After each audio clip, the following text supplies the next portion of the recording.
Hubert Védrine, bonsoir. Vous avez été ministre des Affaires étrangères. Vous publiez Compte à rebours chez Fayard, où l'on retrouve toute une série de textes et d'entretiens sur les défis qui nous attendent. Hubert Védrine, tout d'abord, un mot sur cette visite d'État d'Emmanuel Macron à Washington.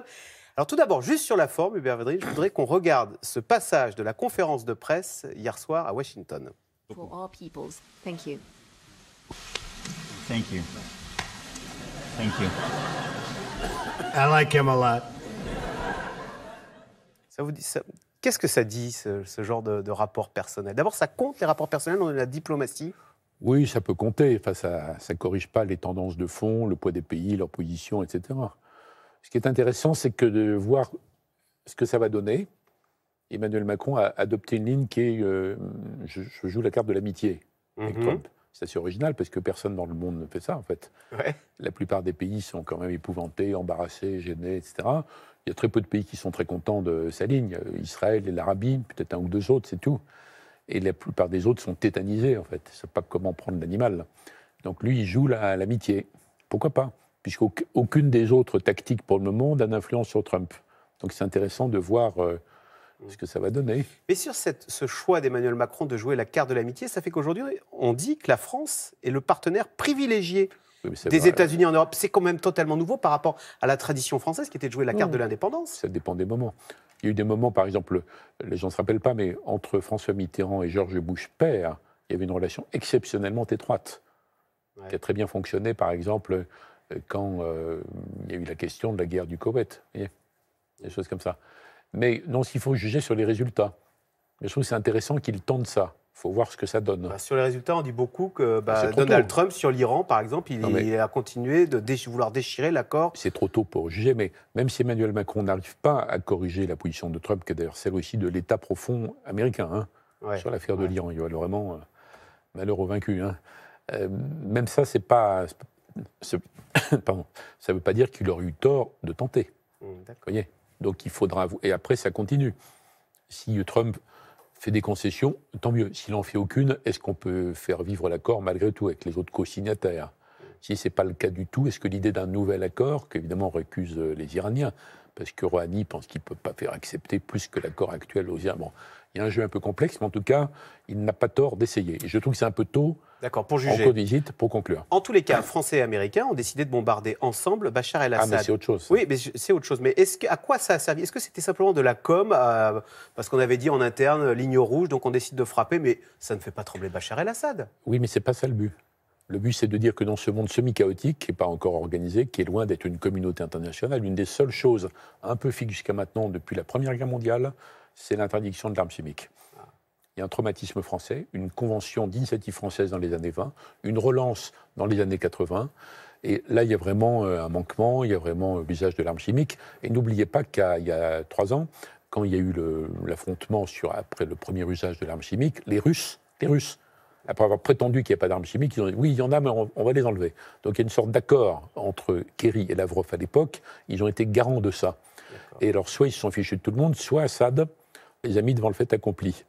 C'est d'ailleurs pour ça que quand il y a eu la frappe, à mon avis, tout à fait justifiée, même s'il n'y a pas eu formellement l'accord du Conseil de sécurité en raison du veto russe, vous avez noté que la Russie n'a pas réagi très violemment. Donc il ne faut pas analyser ça sur le terrain syrien. Il ne s'agit pas d'entrer dans la guerre syrienne. C'est dire non aux armes chimiques. Voilà. C'est une des seules choses quand même un peu stables qu'il faut préserver à tout prix dans le semi-chaos mondial. C'est là-dessus qu'il faut le juger. Quant à la Syrie, elle est évidemment sous l'influence maintenant des Turcs, des Russes et des Iraniens.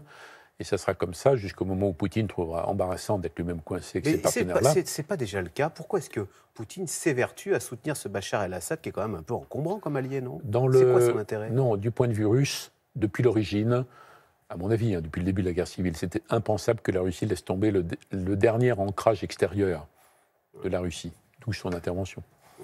Vous disiez à l'instant, c'est pas contre Bachar el-Assad qu'on a frappé, c'est contre les armes chimiques. Est-ce que ça veut dire que...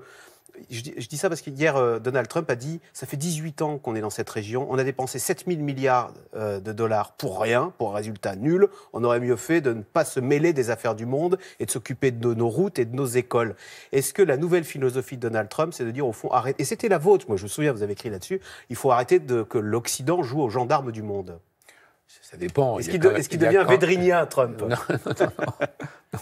Je vous remercie pour ce compliment sympathique. Non, mais je dis ça en plaisantant. J'ai bien compris. Mais non, c'est différent. Il y a des cas où même si on est rigoureux sur l'intervention, même si on ne prêche pas l'ingérence, même si on n'est pas une sorte de droit de l'homisme militant, vous voyez, même si on n'est pas pour l'Occident missionnaire, il n'empêche qu'il y a des moments, il y a quelques cas, j'ai cité l'arme chimique, il peut y en avoir d'autres, où malgré tout, quand même, il faut assumer nos responsabilités et défendre nos intérêts vitaux. Quand même. Donc il ne faut pas tomber dans une espèce d'inaction, de pacifisme généralisé. Et il ne faut pas comparer l'histoire de Trump, c'est trop compliqué. Donc je pense que l'Occident, qui s'est cru maître du monde après la fin de l'URSS, en réalité a vu son pouvoir diminuer relativement. On n'a plus le monopole de la puissance. Il y a la Chine, il y a tous les autres, il y a une sorte de mêlée mondiale dans laquelle les gens poussent leur pion par rapport à ça. Il faut garder la possibilité, mais d'intervenir que quand c'est vraiment très justifié, très argumenté. Il ne faut pas promettre à des peuples martyrisés qu'on va intervenir pour des raisons universalistes. Parce qu'on n'est pas capable, après, d'envoyer 100 000 hommes pendant 15 ans. Il ne faut pas mentir comme ça. Le réalisme est très honnête, vous voyez, par rapport à ça. Mais ça ne veut pas dire qu'il ne faut jamais intervenir. Il faut simplement bien cibler. Donc, dans l'affaire de Syrie, on reviendra dans le jeu le jour où Poutine sera gêné par le fait d'être coincé là avec les Iraniens. Alors, ne pas intervenir à tort et à travers. Mais justement, parce que dans ce livre, vous racontez tous les défis auxquels nous sommes confrontés. On se dit qu'on en a beaucoup à résoudre avant d'aller s'occuper. En même temps. Voilà, en même temps. Et donc, défis écologiques, défis numériques, défis démographiques, dites-vous. Nous serons 10 milliards en 2050. Vous dites que, l'Europe va être confrontée à une invasion moderne, impossible à endiguer. Et vous parlez même vous craignez même des. C'est une citation, ça, c'est pas mes mots, mais c'est une citation. Des successions d'affrontements. Oui, parce que quand vous regardez l'évolution démographique, les Européens seront toujours 500 millions, ça ne bouge pas. Vous voyez, il y a des nuances. Hein. Et les autres vont voir leur population augmenter dans des proportions gigantesques, en Afrique, en Asie, etc. Donc il y a un déséquilibre mondial qui ne peut pas ne pas avoir de conséquences. Donc les pays vers lesquels se dirigent les émigrants, même en Afrique, l'Afrique du Sud, par exemple, ou la Côte d'Ivoire, ou ailleurs, l'Australie, les États-Unis, le Canada, ou l'Europe, ils vont être obligés de traiter ça d'une façon beaucoup plus forte et beaucoup plus ambitieuse. C'est le cas maintenant. Il faut penser ça. Et pour les Européens, c'est spécialement quand même compliqué à cause de cette stabilité et de la proximité avec l'Afrique. Or, en Afrique, ces tendances ne seront corrigées que s'il y a, notamment en Afrique de l'Ouest, une élévation gigantesque du niveau de formation des femmes, des jeunes filles et des femmes. C'est ça qui fait baisser le niveau de natalité. C'est ça qui entraîne la transition démographique, en fait. Donc, je ne dis pas qu'il n'y a pas de réponse.